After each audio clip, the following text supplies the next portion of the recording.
السلام عليكم ورحمة الله وبركاته. إن بدن أو إذا كميدا صاحب بيال وحال سعتين شيكدا ولاشين أمال أو أكبر صوماليات أو دب جارسيي ننسي جيدا أها وحا أي حالة ده هذا قصة انتهاي مركز لجها الله إن عن وش مدون أحسن هسه أهاته وحا جرا شخصيات صومالية أو مركي أي تكتي وضن كتركي جا اسكودي إني لعك سمايا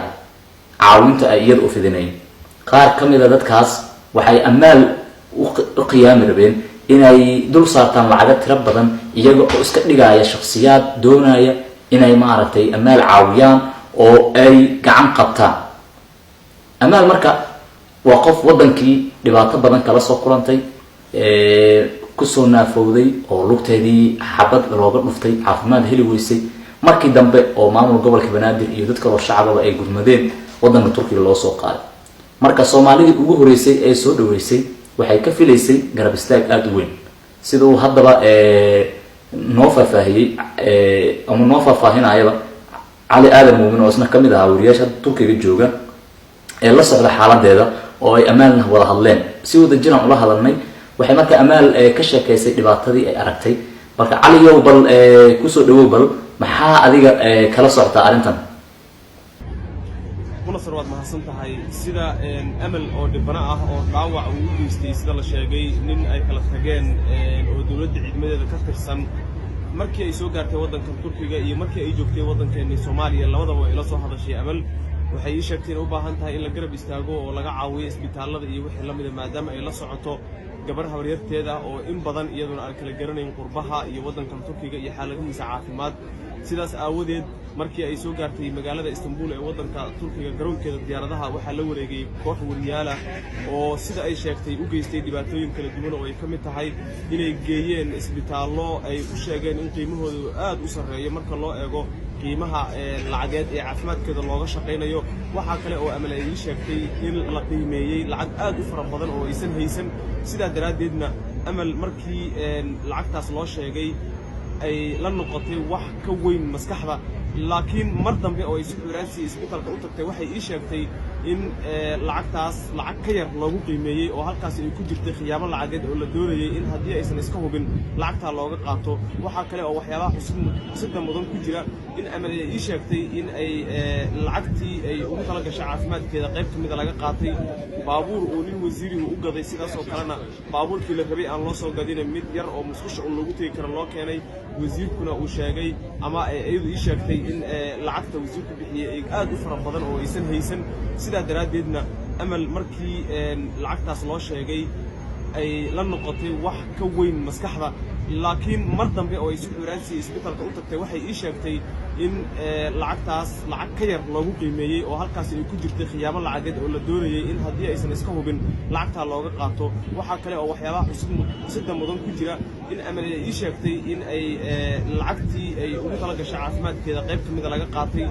baabuur oo nin wasiirigu u gaday sidaas oo kalena baabuurkii la rabay aan loo soo gadin mid yar oo musqusha uu lagu tagi karo loo keenay wasiirkuna uu sheegay ama ayadu ii sheegtay in lacagta wasiirku bixiyay ay gaaraysay mid baabuur banaanka magaalada kula socon karto uu goynayay sida daraadeedna lacagtii gaariga laga musuqmaasuqay iyo wixii la mid ah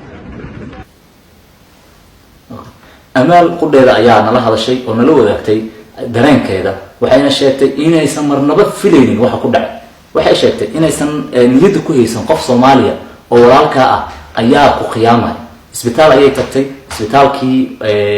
la geeyay oo Soomaalida ay geeyeen lacagtii qaliinka lagu sameeyay wajiga hore lacag aanan ahayn tii la rabay oo tirada yareed ayaa loo sheegay oo la yiri intaas oo kun halka 25 kun ay ka yahay waxa loo sheegay inay tahay 35 kun lacag aad u badan marka amaal waxay ka hadlaysaa bal wixii ay Turkiga ku aragtay iyo baaqa ay u dirayso dadka Soomaaliya marka waad horta waxa ahay gabar xanuunsan oo xanuun awgeed loo keenay wadankan Turkiga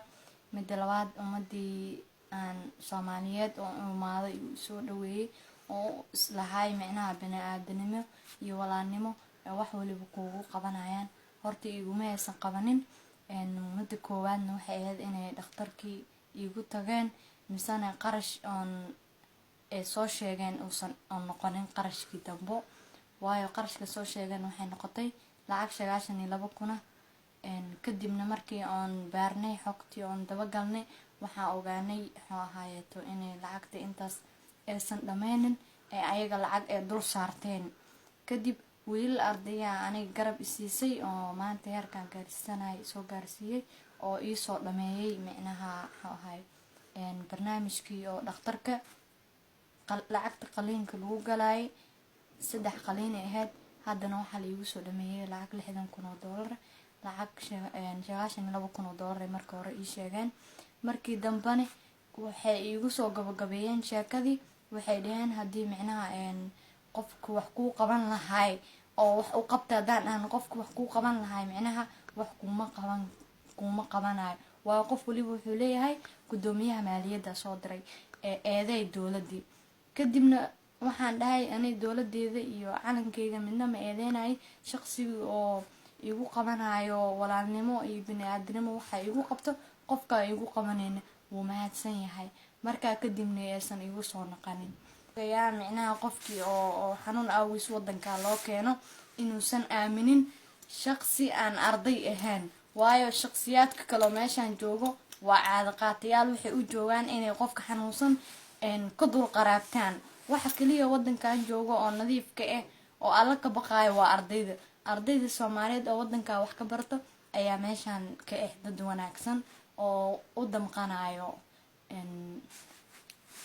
qofka xanuunsan. mid labaad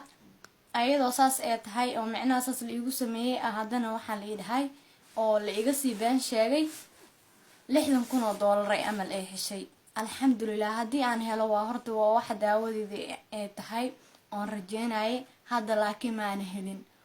intii qof bini'aadan oo caawin lahaa oo wax iigu soo qaban lahaa awgeed aan la iga xanibay oo ergaas loo soo sheegay oo loo soo baahiyay. wax maanta hadalkan u soo duuban waxa ay tahay waa ergaas la dhahay ama $60,000 aan la siiyay. la ima siinin $60,000 oo la siiyay ma ayaga qaatay oo hadda heesto aniga hadda waxba gacanta kuma haaye. ergaas aan rabay markii jawaabtiisa inaan soo bixiyo. waana mahadsantiin oo Soomaaliyeed dhamaan meel walba joogtiin. waan salaamaya Soomaaliyeed amaal waa walaashin kuwiina wanaagsan ee wadanka Turkiga jooga. waxaan ka codsanaynaa inay walaalahooda loo keenayo wadankaas caafimaad inay helaan ee dalkii dhibaato kala soo kulmay inaan la dhakrin. kuwiina wanaagsan ayaan la hadlayaa. waxaan leeyahay ka dhiidhiya kuwa xun ee caareystay inay dadka lacag ka sameeyaan. wassalaamu calaykum waraxmatullaahi wabarakaatuh.